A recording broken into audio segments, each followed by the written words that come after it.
Hello, ladies and gentlemen. I am the Omni viewer, and I've been thinking a lot recently about that question that a lot of commentators have been asking. Is the age of the movie theater done?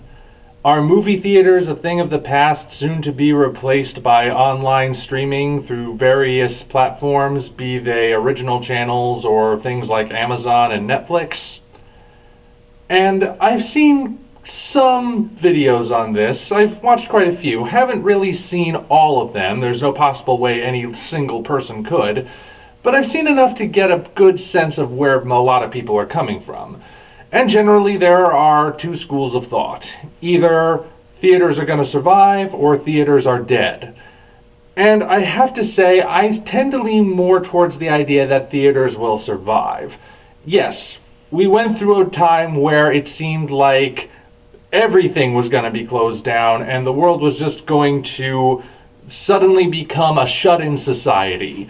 We were going to go out only for very specific things, but anything frivolous like going to the movies, that was over because now we have online streaming and that was going to be the way of the future. Now, there is historical precedence, of course, for people saying that sort of thing and yet not having it follow through. When television was invented, for example, and more specifically when television became affordable and mainstream and every American home suddenly had one, a lot of people were also saying the age of the movie theater is over and done with. We don't have to go out to watch something anymore because we can just watch it at home. And yet, the decades passed, and lots of people wound up owning televisions, but still going out to the movie theater. So the idea that the two mediums could not coexist wound up aging very poorly. In fact, it has since been proven false. And you can also look to how movie theaters survived the Great Depression. We are currently in a recession because of the lockdown, although it's starting to come back. But it didn't get anywhere near as bad as the Depression did, the Great Depression. And yet, movie theaters survived that as well. In fact, there were some really popular, really high-grossing movies that were released during the Depression, in spite of the financial downturn. Because people wanted that escape. And of course, you have to look at the financial side of things. Now, yes, movies like Scoob and Trolls World Tour, at least as far as most of the reports are saying, they did pretty well from streaming. But then again, you also have to consider that they were released in unusual circumstances, because you had families cooped up together with no way to escape. If you're a family and you have young kids, you're gonna plunk down $20 to rent that animated movie to give yourself a little bit of a break. $20 would otherwise be a lot to pay to see a movie, but then again, given the circumstances, and what extraordinary circumstances they were, small price to pay for an hour and a half of alone time. Plus, you gotta take into account those were kids' movies, and moreover, they were kids' movies that didn't really get very good reviews, even if they did prove to be financially successful. So, you gotta take those things into account too. They did well in the moment, but does that work out into a long-term thing? That remains to be seen. Not to mention the fact that now that the lockdown is lifted and people are starting to get together again, whether or not you think they should, not the point of this discussion, people are starting to get together again. Suppose you want to have a watch party of a new movie. Suppose Universal wants to bypass the theaters now. They want to have stuff like Fast and Furious go directly to streaming. Suppose that happens. Suppose the new Fast and Furious movie that's coming out goes directly onto Amazon, and a bunch of people decide, hey, we want to go and watch that movie. Joe, you have Amazon Prime, you plunk down $20 to rent the movie, and we'll all come over and watch it. If like 10 people in that scenario come over to watch the movie, but only one person had to pay for it, that's a lot of tickets that technically weren't sold. And the people who did not pay for it then, even if they decide to chip in for the guy who paid for Amazon, that money isn't going towards the studio. But if they go and see it, they decide they don't like the movie, or they liked it but they don't want to see it again, they're under no obligation to pay for it themselves. that's gonna hurt the movie in the long run. If that does become the main model, which it very well could, I don't know, but if it does, big budget movies are especially going to suffer and may just go the way of the dinosaur. They might be the thing that really goes extinct, because the only way it's going to work is for it to be cheaper. You compare the stuff that you see on a streaming service to the stuff that you see in the movies or even on TV, the stuff on the streaming services generally are cheaper. You can tell. It's only when they've proven to be really successful that the companies start putting more money towards them. That's the way it always works. The first season or the first entry of a film series is always probably going to be the one with the lowest budget, with a few exceptions. So the financial piece, that's actually kind of a very convoluted thing. And I know I've glossed over a lot of these points right now, but they're points that everyone's talking about. There's one thing in this conversation, however, that I haven't seen anyone talk about. Again, I haven't seen every video on the subject of whether or not theaters will survive, so maybe I just missed it. But I've seen enough to get an idea of what the general consensus is from all sides, and I'm kind of surprised no one has mentioned this as a factor. So I'm going to mention it. The one thing I haven't heard anyone mention that makes me think movie theaters are not only going to survive but make a comeback now that we can go outside again is dating. Movie theaters are one of the go-to dating locations. It's meeting at a restaurant, taking a walk in the park, going to a movie theater. Those are the top three. I don't know if that's the specific order, but they are the top three. Everything else is a secondary idea. And it's been that way for almost as long as there have been movie theaters. They make great dating locations. They have a nice intimate setting with the mood lighting and the comfy chairs if you go to the right one.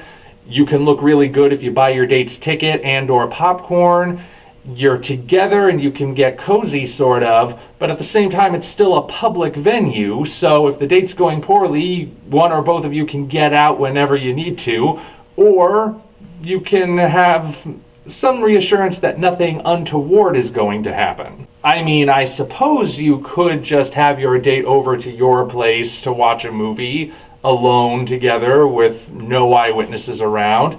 That certainly is not a scenario that can lead to any sort of negative consequences further down the road. But given this factor, I'm pretty certain theaters are going to be okay. This alone could be a deciding factor in it. I mean, humans are naturally social creatures, and a lot of us have just been cooped up. Some of us aren't in relationships. Some of us were in relationships, but we wound up separated from the people we were in relationships with. Now that the lockdown is lifted, now that we're allowed to go out and interact again within reason, well, let's just say that after so long, people are going to want certain things that they might have said, I can get to that sort of thing later, including a relationship. People who might have thought, there's plenty of time for dating or settling down in the future. Right now, I'm just going to focus on what I want to do. Now that the option has been taken away from them for a few months and the option is slowly coming back into their field of vision, they're going to prioritize certain things. Their priorities are going to be very, very different. And more people are going to be seeking out that connection. They're going to be seeking out relationships. And, like I said, going to a movie is one of the top three options. And you might say, oh, come on, Omni. Movie studios don't care about your love life. Well, they don't care about whether or not you specifically have a love life.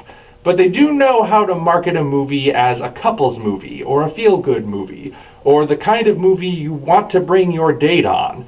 They know that's part of why people go to the movies, and if they play their cards right, they can work their advertising to convince you that such and such a movie that's being released only in theaters is the movie you need to take your date on.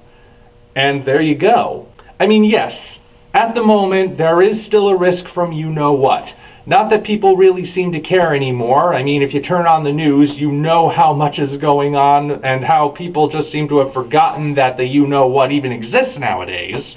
But I'm still acknowledging that there is a risk, so theaters probably aren't going to let in as many people at a time, or maybe they won't have as many people in a particular showing of a certain movie at a time. And maybe they'll be a bit more stringent with the seating arrangements for a little bit, but I do think this is going to be a factor.